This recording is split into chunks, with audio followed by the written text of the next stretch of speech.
on the last one, we left off with a discussion with Silent Hill versus Resident Evil. And let's be honest, first off, before we go on, we wouldn't have Silent Hill without Resident Evil, which is, I think, a game that's even, if not just as much as Resident Evil, really reliant on its story. Very, very, very story-heavy games. I agree, and I really appreciate Resident Evil and what they've done for the first game that eventually started a huge franchise and brought it into movies as well.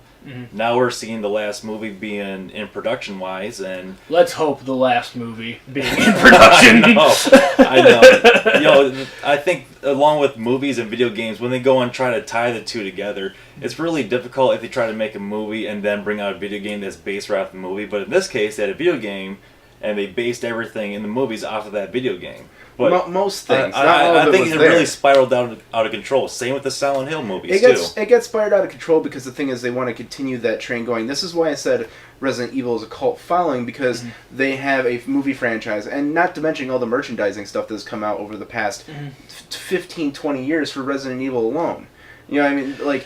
Hold on, I want to make another point on that. Actually, interestingly enough, you bring up merchandising. I would actually argue the merchandising on Resident Evil has been really limited. To me, that is a franchise that's never been really merchandised in the way that some other...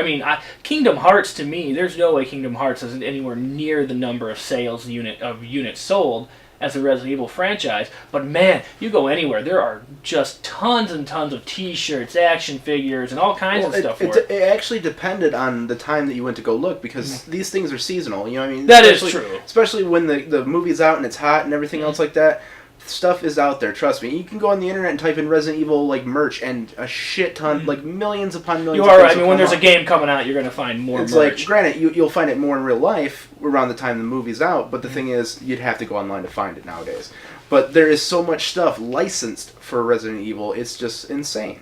Now there is. There is. Back in the mid-90s, when the stuff came out and everything, it was really hard to find a shit. Yeah. It was hard to that's find also... But let's be honest. If your game wasn't called Sonic the Hedgehog or Mario, there was nothing out there. Let's be honest. T-shirt merchandising and stuff like that, that's a new thing. Yeah. That has picked up heavily in the past 8 years, especially with the comic book universe picking up speed in the movie. And I'm sure in the 90s, parents weren't willing to put bloody zombie underpants on their children. Yeah. Oh, of course not. No, of course not. But other than Resident Evil, I would say the other major title at the time was Tomb Raider. That was that's a big deal, too, at that time period. Before that, you really only had, Mario Brothers and Sonic. Those were the games. Those were the two known games. They had cartoons, they had television shows, they had movies, they had T-shirts and dolls, but Resident Evil and Tomb Raider, I would say, came along and I felt really kind of up into the table a lot in those regards. I didn't think Tomb Raider came up to its own until actually the films. I'll agree with that. As far as being well known, Tomb Raider was well known in the gaming universe, but as far as worldwide known, until Angelina Jolie did the whole entire Tomb Raider films, I don't think anyone knew what Tomb Raider was. I found it interesting, and this is just a quick story. When I realized the appeal that Resident Evil had was a little bit larger than I thought was when I was in school, and I can't remember if 2 had just come out or if it was we were still waiting for 1. I think we were still waiting for 2. And I was sitting next to this girl who was known to be a little popular, attractive girl, kind of an airhead. You know what I mean? Wait, and she knew video games? Well, she didn't. Oh, she didn't? Oh, she didn't. Oh, I thought you were she did. Then she just started talking. I don't remember if she was talking to me or someone next to her about Resident Evil the game. She's like, I just got done playing with my brother the other day, and she's like, it creeped me out. She's like, it freaked me. She's like, I've never seen anything like it. This person who probably, if I recall correctly, by the end of the high school career, spent most of her time getting drunk and partying, it breached her world. And to me, that's a mainstream success story, because it probably just wasn't her that got affected by this. Sure. Have you guys ever had nightmares from the first Resident Evil?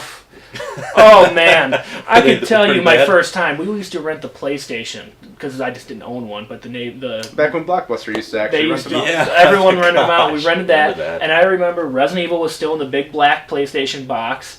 And that's when I rented it, and me and my friends had never played anything like it, and we're trying to start it up, and I'm walking down the hall, and the zombie comes up and he eats me. And my thought is, oh, okay, I'm going to pull out the knife and kill him. It never even dawned upon me that there was strategy in the game, which actually I want to come up to now, which is some of the major gameplay elements. So let me kind of list a few of them that are really known.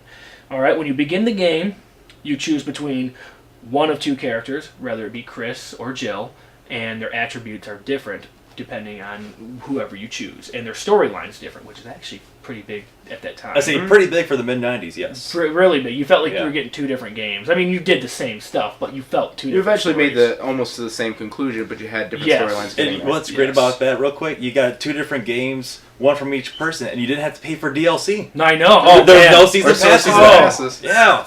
Anyway. All right. Yeah. The controls, obviously, we touched upon that briefly. The tank controls, which actually stuck with are still kind of with the series to some degree. The controls haven't changed drastically. It's the camera. The camera had the pre-rendered backdrops, which allowed it to have that. I think allowed it with the graphic intensity. Characters had a set number of slots, so that means you could only carry a certain number of items, and that means whenever you had a puzzle coming up, you had to know what was coming up and what you needed to bring. And then on top of that, you had to learn how to conserve your ammo. Before that, you had games like Contra where you just held down the fire button. Blast it away, That was it. That was, I think, in some ways, kind of a game changer. It was unlike anything. Doom, you just picked up more ammo and kept shooting. Resident Evil, you had to decide, am I going to run by this guy or am I going to shoot him? And I'm glad you brought up the whole inventory part, because that was a big thing in the game for me, because when I first played it, that was my biggest reaction. Oh, I got a gun, I got 10 rounds, ready, here I go. Yeah. And then you run out of ammo, and then you're like, oh crap, you're going down another hallway, birds are flying at you, then you get dogs coming in another direction. Well, another thing is there's ways to bypass it. Like, instead of, if you don't want to fight the birds, don't fire off your gun. That's what sets them off. You don't think about it, though. I think at the time it really played around with your perspective of what games were and what they were expecting out of you. And I think that's kind of a big deal to touch upon because, again, and I played this, and I probably shouldn't have played it at the age of 10, but I did. Oh, in my 10-year-old mind, it's like, I got a knife, I'm going to go chop things up, No, you can't do that. You cannot do that in this game. You have to find it. You have to search. It's literally trying to survive, and that is a huge thing at the time. You don't just, to even get your next weapon, it's a puzzle.